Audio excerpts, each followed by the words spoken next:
1, 2, 3.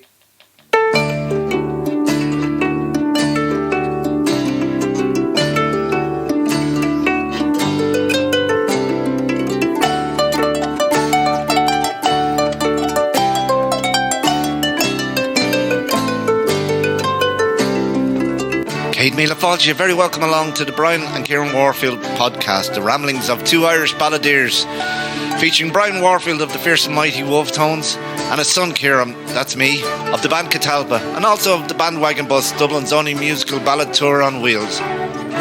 So sit back, relax, grab a tea, coffee, beer or wine or whatever takes your fancy as we go rambling through life's misty foggy dew, through stories, songs, history, politics, life on the road and just a general bit of crack.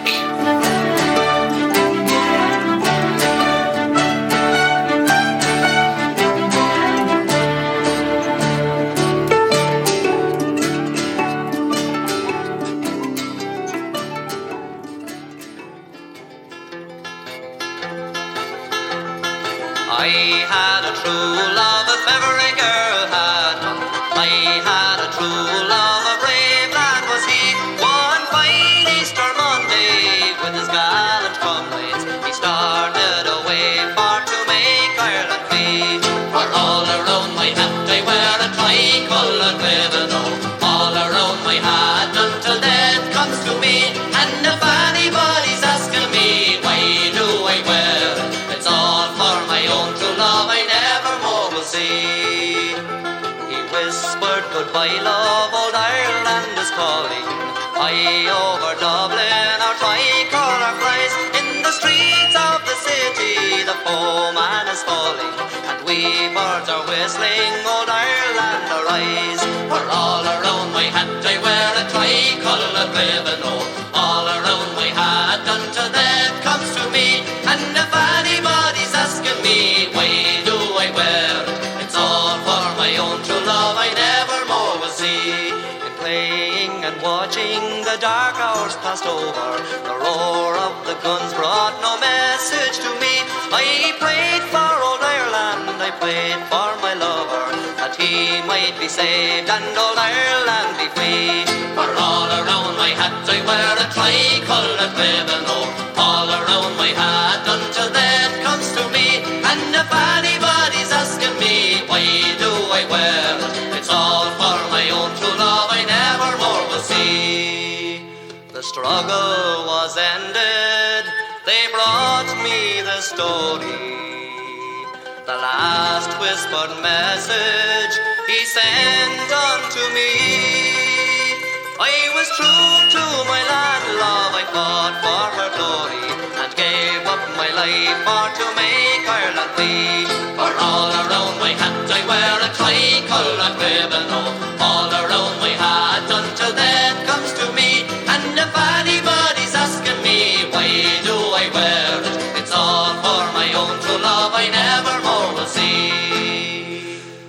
Ah yes, the tricoloured ribbon from the 1967 Up the Rebels album from the Wolfetones, and the second track on that album. Tommy singing that? Yeah, he is indeed, yeah. And that track always reminds me of the 50th anniversary of the Easter Rising in 1916. We had put together a show to back then for the 50th anniversary, and we were asked to play for our then president at the time, was Eamonn De Valera.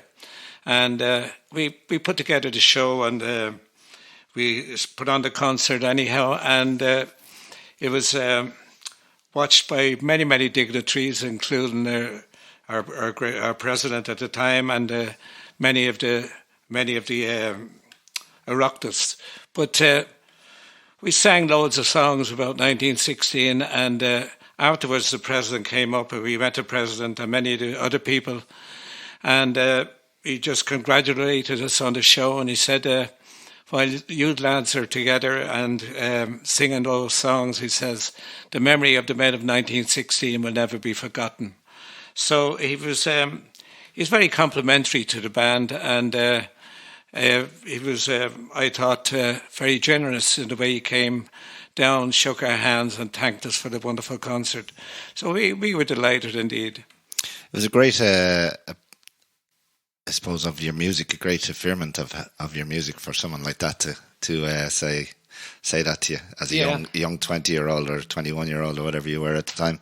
Yeah, I was 20 and I was the youngest, of course, of the band, but it was a great compliment, and it sort of like gave you a little bit of confidence to go into the future when people, had given you these great compliments and respected what you were doing on your music.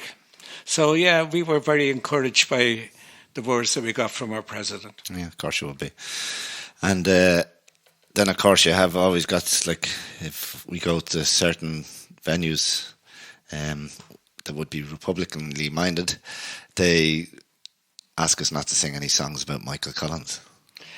Yeah, well, no, it's not that we've a song. It's not like I respected them all as great IRA men, as great leaders of our country. The unfortunate thing that happened was the Civil War, and it was the worst thing that ever happened to our land.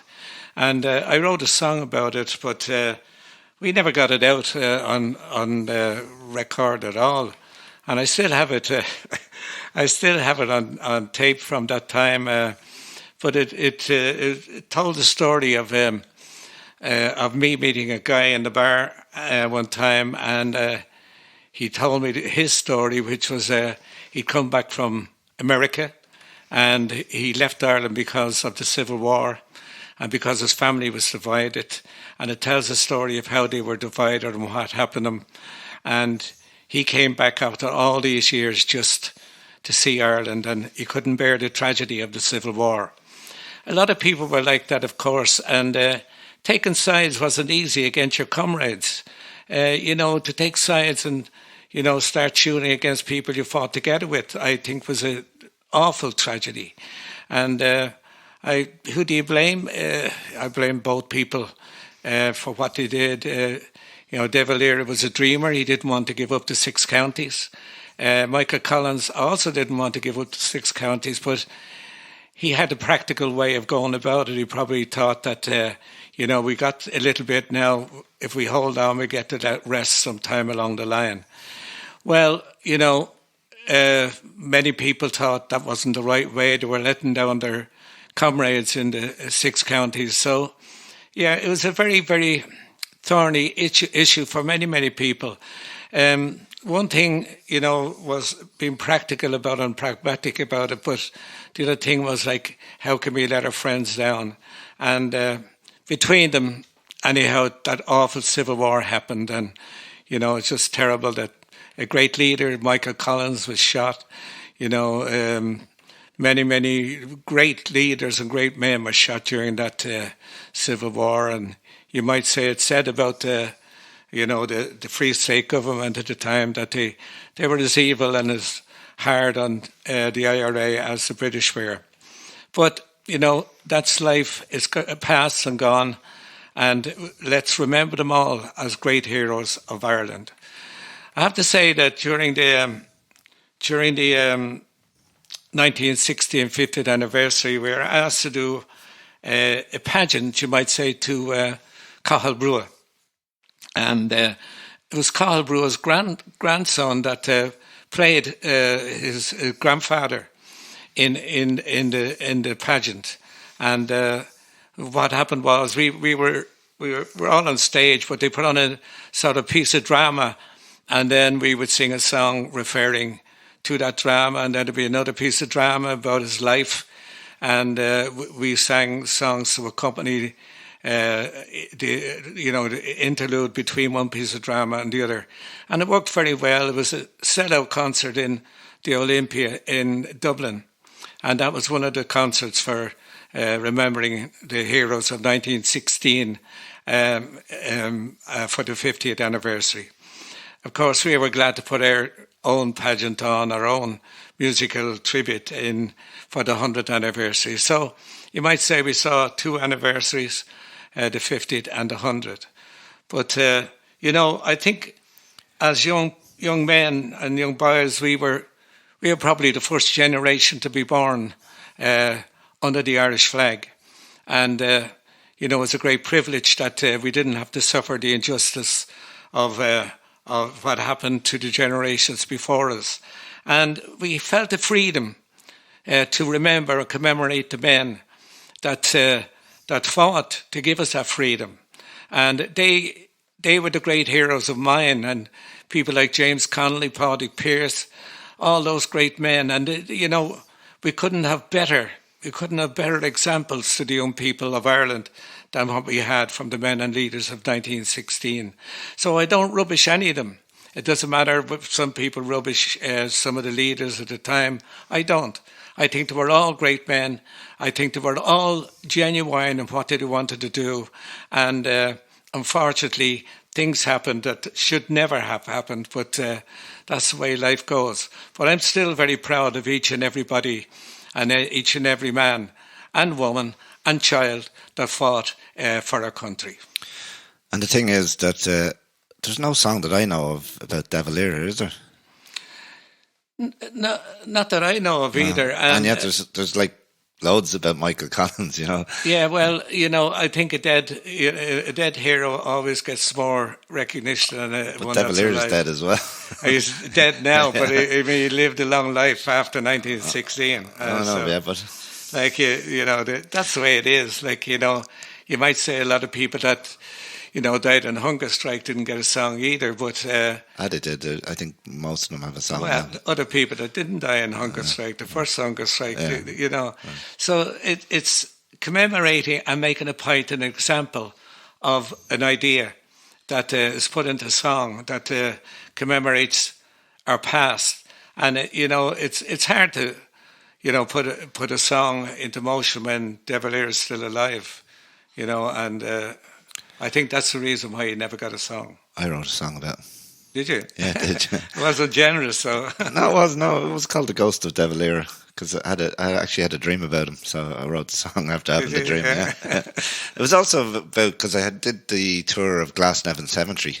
Have you ever did the tour of Glasnevin Cemetery? No, we played up there, we did James Connolly up there outside us, and we did, what else we did? We done a couple of songs up there for our videos.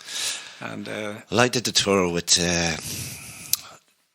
what was his name? It was Eamon McThomas's son, Shane.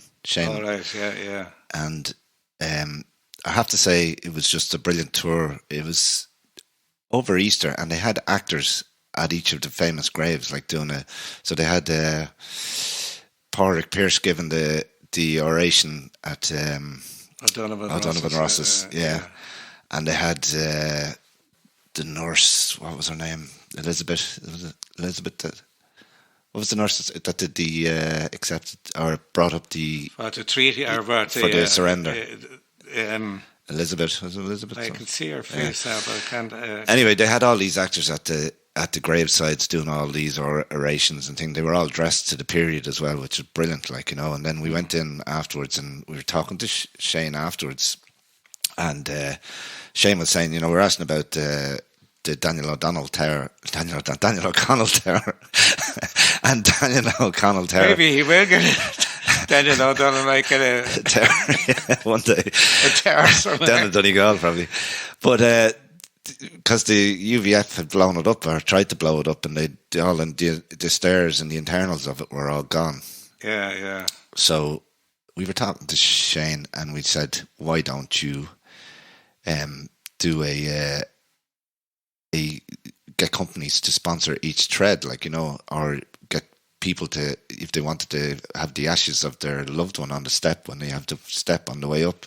Yeah. But it's since opened. But since then, Shane committed suicide. He was found under the... Oh, I didn't know that. No. By the grave of his dad. I think he was on the train. Yeah. Very sad, but I have to say, a lovely, lovely fella. And it wasn't long after that. Now, he autographed 2 books that he'd written that we bought off him, on the trip. Yeah, but it was an amazing tour, and I'm sure it's still as good as it was. So if anyone's not done it, it's definitely worth a visit out to Glasnowth. That's quite sad. There's so much suicide. Yeah. It just is terrible. I remember it affects every family in Ireland, I think, at some stage or another. And suicide is just a terrible thing. So anybody who's really, really thinking about it, they should share tell their story to somebody, it just people will listen. You know, they don't think, you know, they won't belittle you for what you're thinking, and you just talk about it, and I think that's gonna. The darkness doesn't stay forever. Wow. It comes and it's terrible, and then it goes away, and you're back to normal again. But you got to get through it.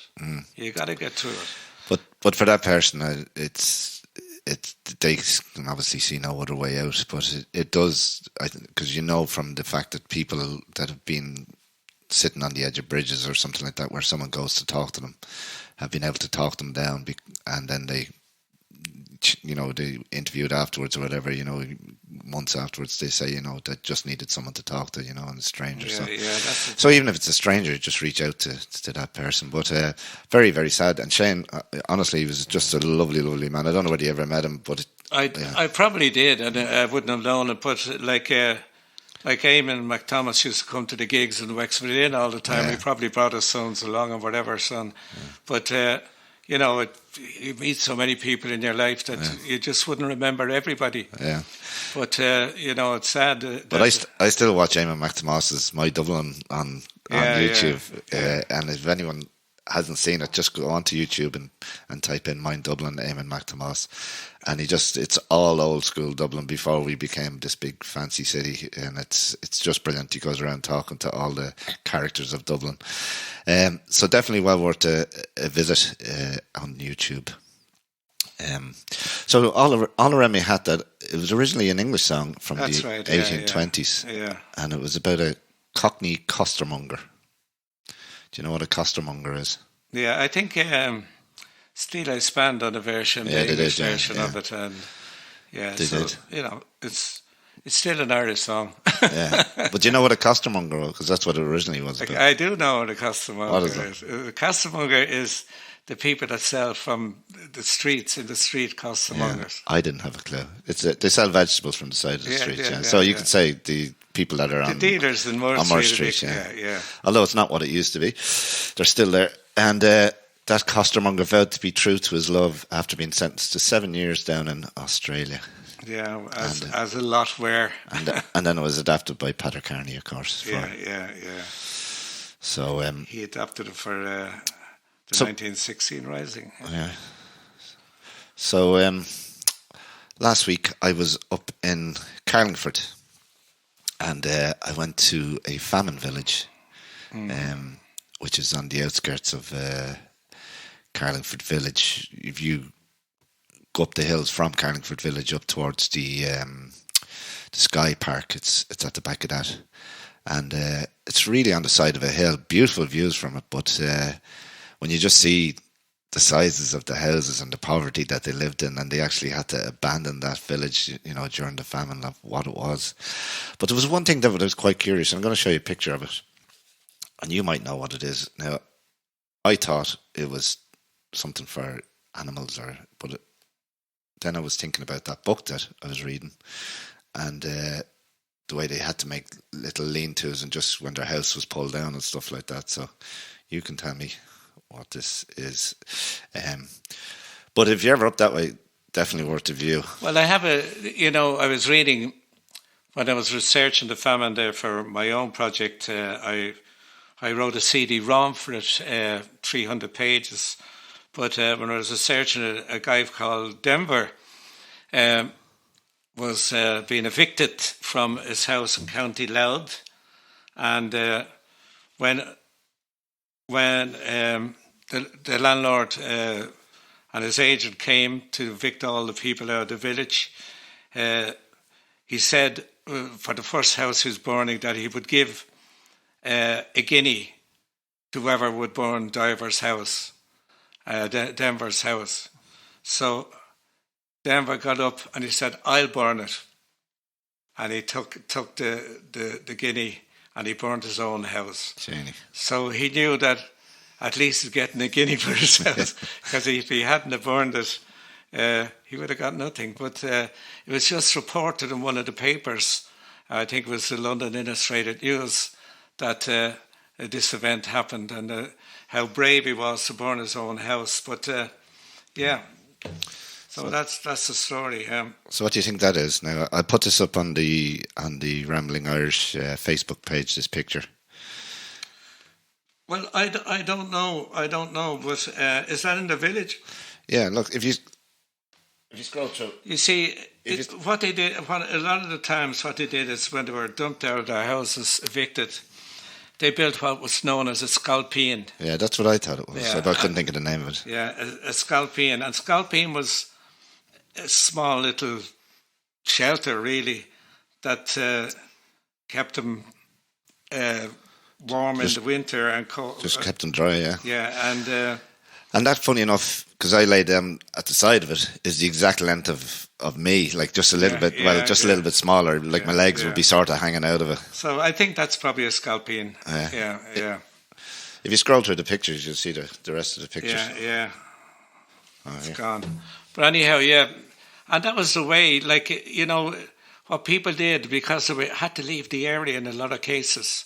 And they went into the bog and they'd you know, the old turf cuttings and everything else, they just put like branches of trees and whatever they could find over and made a little scalp in the middle of the bog. But even in the houses, like, you could nearly just hold your hands out and touch the front wall and the back wall. Yeah, like, you know, and they were so small, like, you know.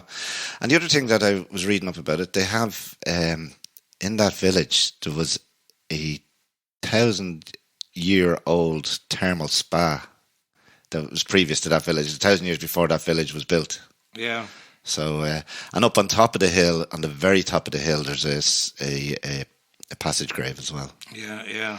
So there was obviously people, you know, it was that lived on the hill, and stunning views from the top of it. So. When you look at those pictures, like, of the ruined houses, it's so sad, really. Very sad, like, to think that whole families, you know, we were brought to a point of poverty that was the talk of Europe, and that the people, you know, were so impoverished. Their clothes, you know, were rags, you know, put together rags. That's all they had. And then during the famine, they had to sell everything to try and keep body and soul together. Yeah. And so, you know, when you look at that and you see, you know, that was a family and that was home, a cheerful home, probably song and dance took place in the village, and eventually, you know, the landlord comes, turfs them all out, and the village or the people are no more. Yeah. Maybe some escaped to America, maybe some, you know. It's very powerful when you're walking around it, like, you know, and even all the stone walls, like, they're so neatly built, and you just think of the work that went into them, like, you know, because some of the rocks in them are huge, like, you know. I see that, you know, and there's this rock on the corner. They're almost like streets that, you know, they have beautifully built walls the whole way up and going across from different areas within the village. But on one corner, there's this huge, big flat stone that comes out of the wall. And you can nearly feel that the people would have sat there, you know, and watched the day go by or whatever, you know. Or it was really, really powerful. So if you're ever up that way and you have stunning views, if you have 20 minutes, because that's all it takes to walk up to it from the road, you know. Yeah, beautiful. And at the bottom of where you park, at the bottom of there's a little lime kiln, a known lime kiln. Definitely worth the visit. So we'll play a bit of music. I'll let you pick the song. What would you like to? I think we should probably keep it something along the famine or something like that, won't we? Yeah, well, I think the Lough Sheelin Eviction is a very descriptive song from the famine times, and there's very few songs about evictions because it was very difficult to write about them. And remember, you know, they're talking about, you know, their family dying or someone dying belonging to them and leaving the family behind, or it's just so sad. And, you know, you can't really write about that, but Lough Sheelin Eviction is a very, very good example. And beautifully sung by Tommy. Yeah, great song. Okay, so here is the Lough Sheelin Eviction by the Wolfetones.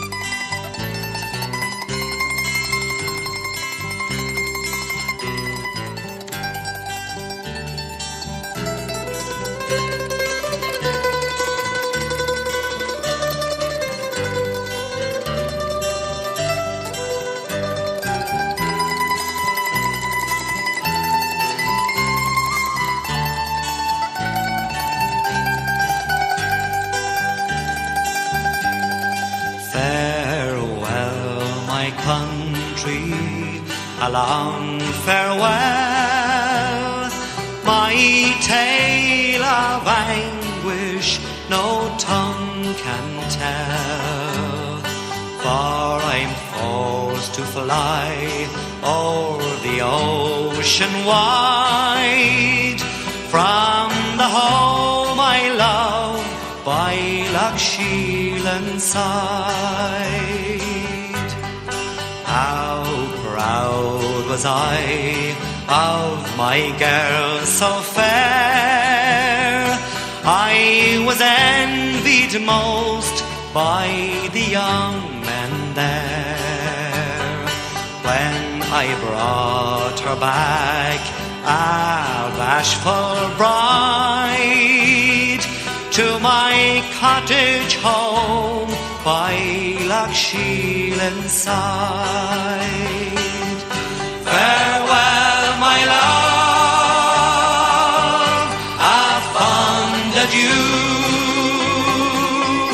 Farewell, my comrades, and my country too. For I am forced to fly o'er the ocean wide, from the home I love by Lough Sheelin side.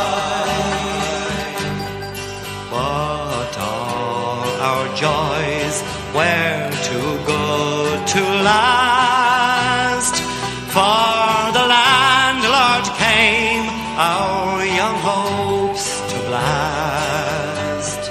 In vain we pleaded for mercy now, he hurled us out in the blinding snow. Then no one opened for us their door, for ill-felt vengeance would reach them sure. My Eileen fainted in my arms and died on that snowy night by Lough Sheelin side. Farewell, my love, a fond adieu. Farewell, my comrades, and my country too. For I'm forced to fly o'er the ocean wide, from the home I love by Lough Sheelin side. I buried her down in the churchyard low, where in the springtime the wild flowers grow. I shed no tears, for my tongue felt dry on that fearful night by Lough Sheelin side. Farewell, my country, farewell all day. The ship will soon take me far away, but oh, my fond heart would sooner bide near my Eileen's grave by Lough Sheelin side.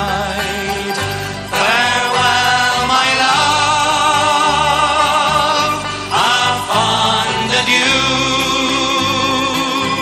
Farewell, my comrades, and my country too. For I'm forced to fly o'er the ocean wide, from the home I love by Lough Sheelin side. OK, Okay, so that was the Lough Sheelin Eviction, and beautiful song and very well sung by Tommy. And who wrote it? Yeah. Well, I reconstructed a song from I got part of it in County Mayo, in fact, and I reconstructed it from what I had heard and got, and that's the end. I wrote a chorus to it then, and made a song out of it, you might say. But yeah, lovely. There was so very few songs about evictions. We all know about Skibereen, and a great famine song too. But very few songs about evictions. And you know, when you think of the amount of evictions that happened, you know, just people couldn't write about it. It was too sad, too close to the bone for them to put words or music to it. So I felt to get the message across about evictions, that was a great vehicle, and it still is. I love it. And Skibereen is a great song too. Skibereen is a great famine song. Yeah, I just love the mandolin at the start of that song. It's brilliant. So yeah, and I've been to the one in Achill as well, the Famine Village in Achill, a long time ago. I think would have been around 1999 when I was working for Waltons, when I was travelling them parts of the country. Yeah. Well, I don't like. There was a village in Achill, I know, where the Reverend Mr. Nagel tried to convert all the kids. He had a school there. And anybody that converted to, I heard about taking the super. He's a super. Did he play the whistle? And if they took the soup and converted, they survived through the famine, I guess. And lots of people, I guess, did take it. And maybe after the famine went back to their old religion. Yeah, well. You can't really blame them. It's either starve or just, Actually, when we were in Scotland there, a priest friend of mine in Dundee, he said that many of the names in Glasgow, he said when, they have Irish names and Protestant people, he said, because they come from the supers. Right. That emigrated then to Scotland. Yeah. So he gave me a couple of names. He said, those people. I think my son-in-law was born in Scotland too, but his best man, was it his best man? I think, his best man it was. He was Andy, isn't it? Andy, yeah. And Andy has a name that comes from Achill. Yeah. Yeah, and we told him that. And I said to bring him down to Achill and show him where his ancestors came from. And it was highly probable that he's alive or his family is alive because they took the soup. Yeah. Yeah, well, and Andy had the pleasure of being here for the wedding when Celtic beat Rangers 5-1 in Martin O'Neill's 6-2. 6-2, sorry, 6-2 in Martin O'Neill's first game. Yeah. So it was the day before the wedding. So on the day of the wedding, Dad, we had a happy. You did when you were just about to give your speech. You went testing 6-2. So he said of all the times he could come to Ireland, was the time when Celtic thrashed them. Not lost, they trashed them because he watched it in the local pub with me and with all the Celtic supporters, and he wanted to go at half time, and I said, "No way, sit back and enjoy the ride." Yeah, well, according to Father Eugene, he said that his people come from Achill. The name comes from Achill, and they were supers. Yeah, but there's a lot. Like I've often been on forums and stuff like that, where. Football forums where someone says something about Celtic and then some of the names that will come back which will be anti-Celtic, you're going, he should be Irish. Because he's got a real Irish name, Yeah. But obviously Rangers supporters. Sure, look at when you look at Belfast and the Troubles and everything like that, you had, the Shankill Butchers. Yeah. And his name is Murphy. Yeah. Do you know what I mean? Yeah. Like Lenny, was it Lenny? Lenny Murphy. Lenny Murphy. Yeah. That was a horrific book. Yeah. Jeez, I read that book. It was Yeah. horrific what they did. Yeah. Did you read the book? No, the Shankill Butcher. I probably did over the years. You know, you read so much and you don't remember like every one book you read. But I remember reading about it. You want to have a strong stomach for it. Yeah. Anyway, enough about that. I'm going to do a bit of shameless advertisement for a charity gig that I'm doing. Not just me, there's a good few bands doing. So it's called the Beat of Your Heart fundraiser, and it's for the Children's Hospital Health Foundation in Temple Street, I think. I have to read this here now.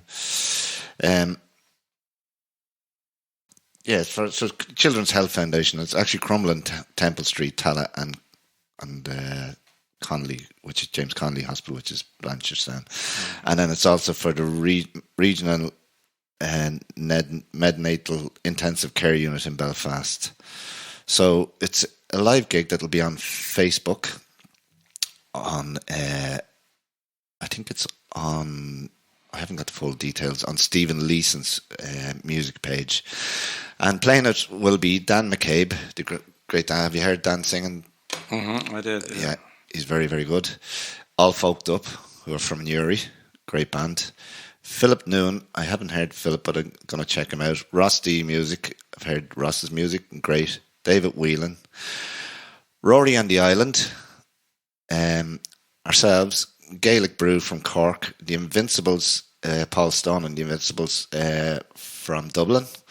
And all with Thomas Goulding. And the connection to Thomas is that Thomas wrote songs with all of us. Thomas is quite a talented songwriter. And he gives the songs to people and then they put the music to it. So I put the music to two of his songs and just jig them about a bit, to help fit the music that I put. So we're doing it online and it's the 25th of June, which is Friday at 7 p.m. starting, and there'll be exclusive interviews with the band and with Thomas, with each of the bands. And it's down in it's getting recorded in what is the church? Down in Tala. They have a whole video set up down there. I can't think of the name of it. What's Tom Cruise in? What's that? What's Tom Cruise religion? I can't think of it. Jesus, anyway, but that's where we're filming. They have a film studio there. So Stephen Leeson has a great thing that he's been doing recently with music, and the High Kings were on it last week. So he's recording it there. So it's part of his show. So it's just to provide entertainment for people during lockup. Yeah. Well, I just want to mention too, anybody that wants to download some of the Wolfetone videos, and there's loads of videos up there on Vimeo, and you can buy them and have them forever and ever, or you can rent them. So whichever you wish, and it's just a good way of, if you're having a night out with your friends or something like that, or your family at home, and you want to put on the Wolfetones, get onto Vimeo there, and you can download to your heart's content. Okay, final score from the Portugal match, Dad. We missed a Hungary 0, Portugal 3. And believe it or not, they scored all 3 goals in the last 6 minutes. Oh my God. Guerrero and Ronaldo got 2. Of course he did. Sure, what else? So have you been enjoying the football? I did, yeah. I didn't see that much now, but the matches I saw were quite good. And so, who are you hoping wins? Who do what? Who do you hope wins? England, of course. Really? Really. You've not been drinking. I just thought I'd give you a shock there. I know. Look, if you want England to win, that's cool. What's wrong with that? They're our closest neighbours. Yeah. Nothing wrong with that. Yeah. Well, it's hard to forgive, but I guess for any Scot or Welsh or Irish fan, they're not great at supporting our neighbours. I don't think it's more that I think it's more that you have to listen to them like it's still 1966. Like I wasn't even born, but I've heard about it. I know about it. It's constantly on TV, so it's just you don't want to have to go through that whole thing again. Yeah, no. Well, I was around for that one, but the papers go overboard. It's terrible. But they put the expectation on the players then as well, and then they believe in their own hype. I mean, they've got some great players and have had some great players throughout the years. I like some of like the new kids coming up are great. Like I like Foden. I like Mount. I think they're great players. There's a lot of pressure on them, though, isn't there? Yeah. And of course we would have liked Rice to stay with Ireland, but and Grealish. Well, not that he was with Ireland, but yeah. Anyway, we lost two good players, you know. And what about because England had none? What about O'Shaughnessy playing for Finland? And Delaney playing for Denmark? Yeah, there you go. We're all over the place. There you go. Except in Ireland. Yeah. So at least we have. Even we're not at the tournament, but we have names, Irish names represented in the tournament. But we're going to reason why we didn't get a chance to record this yesterday, so we're doing it today and we're doing it early. So that's why Dad doesn't have a drink in front of him. Normally, be having a nice pint, a nice beer. Yeah. So we're going to leg it to watch the Germany and France game, which I'm hoping is a good game. Yeah. Did you see the goal? Against the Scots, the Czech goal. I did, yeah. It's unbelievable, wasn't it? Yeah, it was. Yeah. But the keeper was in no man's land, really, wasn't he? Yeah. And I was delighted with Sweden drawing 0-0 with Spain, and quite a youthful Spanish team as well. And yeah, they are. Yeah, very strange some of the picks, but they are. Yeah. But I've been enjoying it. I didn't get to see them all. I was working for the Scotland Czech game, but I got to see a bit of it. The highlights. Well, I know I got to see it while I was in work because someone had it on a big screen, so I was sitting there watching it while I was having a cup of tea. So, other than that, I got to play a gig on Saturday night up with the lads up in Drogheda. We just had a Facebook Live gig. We were practicing for this charity gig because we haven't been together since January. We did a charity gig in January, and that was the last time we played together. So it was nice. Oh, you'd be a bit rusty, all right, after all. Well, geez, you know, we weren't too bad now, I have to say. Yeah, there you go. We did 2 hours 45 minutes on Facebook. The two lads were drinking, I was driving, so 2 lads were having a ball. Yeah. Well, we were sitting outside. It was nice. It was really nice to be back again, but it also showed how much I miss it. Like, you know, really, you know. And the next day I was sort of depressed. I'm not having any music and, not having anything to look forward to. So you must be missing it. Of course you do, but, you get on with it. I'm deep in writing music now at the moment, so I'm busier than ever. Between the garden and my music, Garden's looking well. Yeah, Which reminds me, I still haven't got the price for the 2 lads never came back with the price for doing your driveway. So if anybody out there knows anyone that wants the price for a job for Dad's driveway, give me a shout. So what do you want to do? Yeah, well, take care. We'll sign off. I'm going in to get a bit of dinner. So I play out with two songs. I play out with a song that I literally put together. This is the song that I wrote with Thomas Goulding, which is a song called All the Children, which I only recorded today because I have to give it to the people that are doing the production on Friday week because they need to hear the song to be able to know where the cameras are, what cameras and what shots they need. Yeah. So we haven't got it recorded because we're doing 3 songs. We're doing that song, Bobby, and No Stone Unturned. So No Stone Unturned and Bobby are on Spotify, so they're able to get that. So I had to put something down for them to send to them. So I did it today, and I'll stick that on for the crack and see what people think of it. And then we'll finish off with Skibereen, I think. Yeah, that's a good idea. Yeah. All right, so we'll get back to being a little bit more fuller of a show next week, hopefully. And next week we have, what is the song? We have The Dying Rebel. Oh, yeah. I love that song. Another great song. Yeah. So The Dying Rebel. And in the meantime, Oh, I'm getting my second vaccination on Thursday. Oh, yeah. Yeah. So. Well, I'm already done. Yeah. So looking forward. So that's me then, done and dusted. So listen, everybody have a great week. Apologies for the lateness of this podcast going out, but beyond our control as usual. And we'll talk to you next week. Take care. Slán.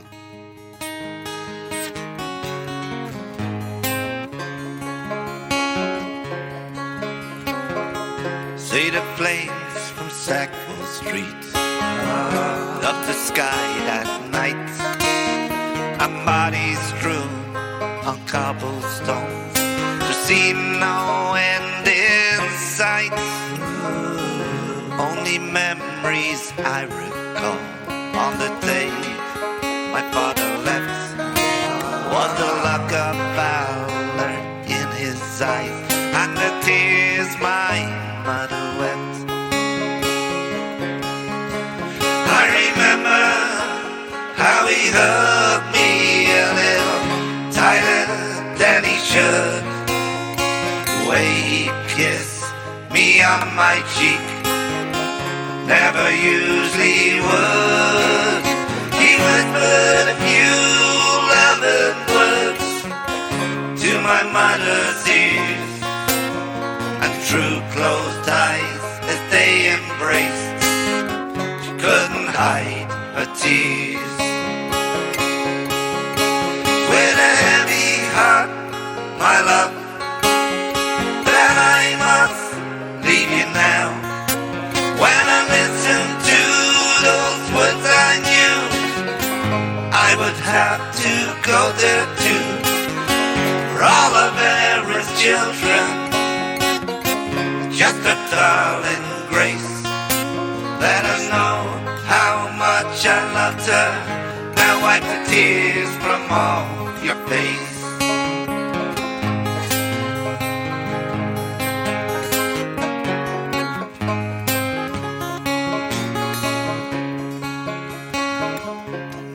Gunfire rang out, could not go to sleep, so I stared out of my window at the quiet and empty streets. But I prayed to God above for my father's safe return. But prayers sometimes go answered was the lesson I soon learned. With a heavy heart, my love, that I must leave you now. When I listen to those words I knew, I would have to go there too. For all of Erin's children, not just our darling Grace, let her know how much I loved her. Now wipe the tears from off your face.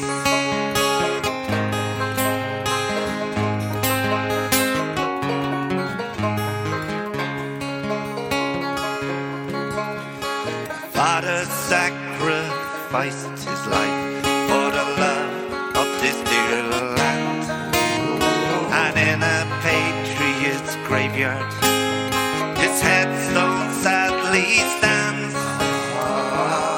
Though I'll always miss him every day of my life, as a daughter I could not be prouder of my daddy's sacrifice. It's with a heavy heart, my love, that I must leave you now. When I listen to those words I knew, I would have to go there too. For all of Erin's children, not just our darling Grace, let her know how much I loved her. Now wipe the tears from off your face. Let her know how much I loved her. Now wipe the tears from off your face.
to lead the band